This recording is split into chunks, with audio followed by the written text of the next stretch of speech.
Olá meus amigos, tudo bem com vocês? Hoje nós vamos falar sobre a cheflera, curiosidades sobre essa planta, como cultivar, como fazer várias mudinhas para até presentear as pessoas que você gosta. Também como utilizar essa planta na jardinagem, no paisagismo, para que você tenha essa planta em sua casa não somente bonita, mas de uma forma bem profissional e bem estilosa. Meu nome é Márcio Ferreira, sou engenheiro agrônomo e paisagista e você está em mais um vídeo aqui do canal Jardinagem Simplificada.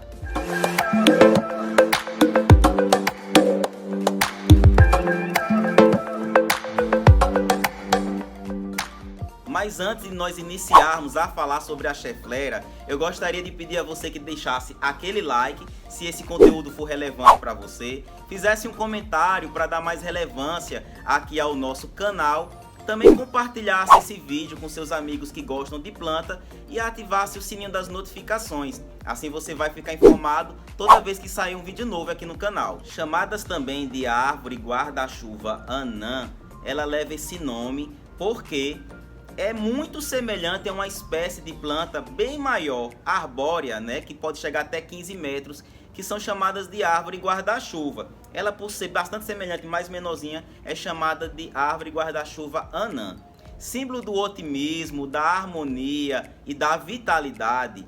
Dizem que essas plantas elas foram utilizadas nos jardins suspensos da Babilônia, que é uma das 7 maravilhas do mundo antigo. Será que realmente isso é verdade? Você acredita nisso? Se você acreditar, deixe no seu comentário que eu gostaria de saber. Claro, justamente com outras plantas que faziam desses jardins suspensos da Babilônia ser muito lindos e visitados por várias pessoas aí na antiguidade. É uma planta rústica, muito fácil de ser cultivada, mas que tem em seu interior cristais de oxalato de cálcio, que faz com que essa planta seja tóxica para pets e também para crianças. A depender da quantidade que foi ingerida dessa planta, pode ter problemas relativamente sérios quanto a isso.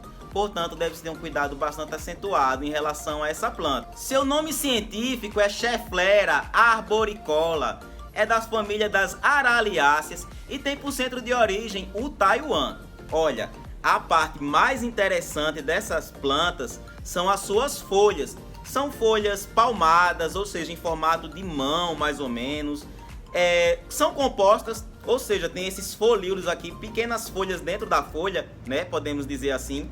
E elas podem ser esse verde limão bem acentuado ou também variegadas quando tem manchas levemente creme ou mais ou menos esbranquiçadas. É uma planta arbórea ou arboreta, podendo chegar a 5 metros aí de altura, sendo uma pequena árvore na sua casa bem interessante. As suas flores são dispostas em umbelas, fixadas num panículo, mas não é aí a característica mais interessante dessa planta. Contudo, podem ser visitadas por pássaros, fazendo com que seja uma característica interessante em relação a essa planta. Em relação à luminosidade, é importante que a cheflera seja cultivada ou a sol pleno ou a meia sombra. Se sua região tiver um sol bastante agressivo em relação às plantas, né, você vai colocar a meia sombra. Se não, se for um clima mais ameno, você pode colocar a sol pleno, que ela vai se desenvolver muito bem. O que ela não gosta mesmo, não tolera, são geadas. Geadas realmente não vai dar certo para essa planta. Em relação ao solo, é ideal que tenha aí uma certa quantidade de matéria orgânica, que seja bem drenável, principalmente se a sua planta estiver sendo cultivada em vaso como essa aqui. Quanto à adubação, coloque mais ou menos aí mensalmente uma quantidade boa de bocache ou de humus de minhoca ou Buller Max, que é o meu adubo, em cuja compra você pode efetuar pelo link da descrição que está nesse vídeo. Por ser uma planta de clima tropical, gosta de ser regada com uma certa frequência, agora não gosta de solo encharcado. Você vai fazer aquele teste do dedômetro, né? Como a maioria das pessoas fazem. Coloca o dedo ali. Se sua planta tiver ainda com solo úmido, ou seja, o seu dedo saiu sujo, não precisa regar, deixa para o outro dia. Se não, se saiu bem seco, você pode estar efetuando a rega dessa planta. Não tem um dia certinho, né? De quantas vezes na semana eu vou regar minha planta? Depende muito, depende de muitos fatores, depende do sol, depende do vento. Então faz o teste do dedômetro aí, que é a melhor forma de você não errar. ok? Em relação à propagação dessa planta, pode ser feita por semente, mas o ideal mesmo é que seja feita por estaquia. Ou seja, você pode pegar ramos dessa planta, galhos, né, melhor dizendo, aí de uns 20 centímetros, mais ou menos, né?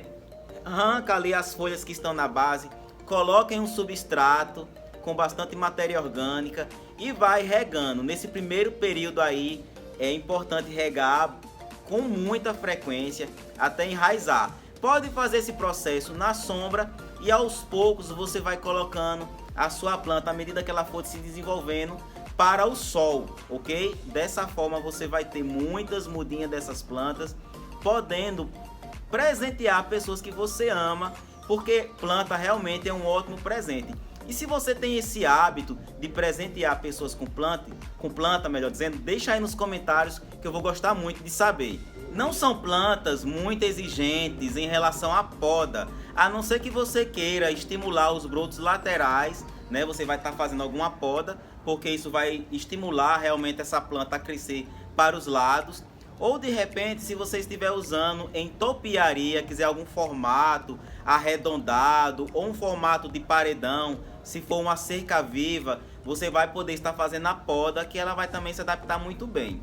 Além do que, se precisar podar plantas doentes ou folhas que murcharam, ficaram feias, você pode estar fazendo esse processo tranquilamente, que sua planta vai se adaptar bem em relação a isso. Não é muito comum de se observar doenças em relação a essa planta, mas em relação a pragas, realmente já é mais comum de acontecer, como por exemplo o tríplice, o ácaro vermelho, a mosca branca, a cochonilha de carapaça. A cochonilha de carapaça é a praga muito comum, né, de acometer essa planta, mas realmente se ela estiver sendo cultivada à sombra, né, é uma característica e um dos motivos que fazem com que ela seja melhor cultivada a sol pleno ou a meia sombra, que ela vai ficar mais protegida em relação a essa praga. Agora sim, veio acometer alguma dessas pragas as suas plantas, né, nós podemos usar aí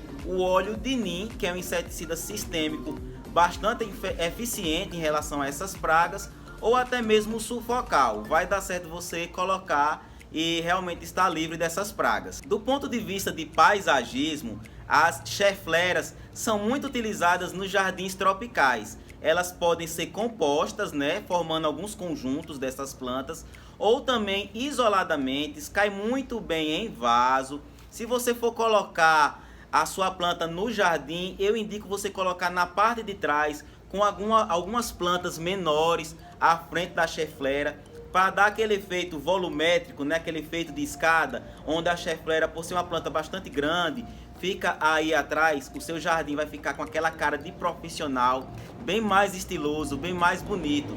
É uma planta, como você pode ver, verde-limão, então você pode brincar com as cores, colocar plantas com outras tonalidades de cores na frente dessa planta, um roxo, um mais avermelhado, por exemplo, que realmente vai ficar bastante apropriado, bastante belo aos olhos. Então, o que você achou em relação ao cultivo dessa planta? Você tem uma cheflera em casa? Conhece alguém que tenha essa planta? Ou você tem vontade de adquirir, de ter uma mudinha, né? Coloque nos comentários, eu vou ter o prazer de estar lendo, essa grande satisfação, dando um coraçãozinho para você. E esse foi mais um vídeo aqui do canal Jardinagem Simplificada.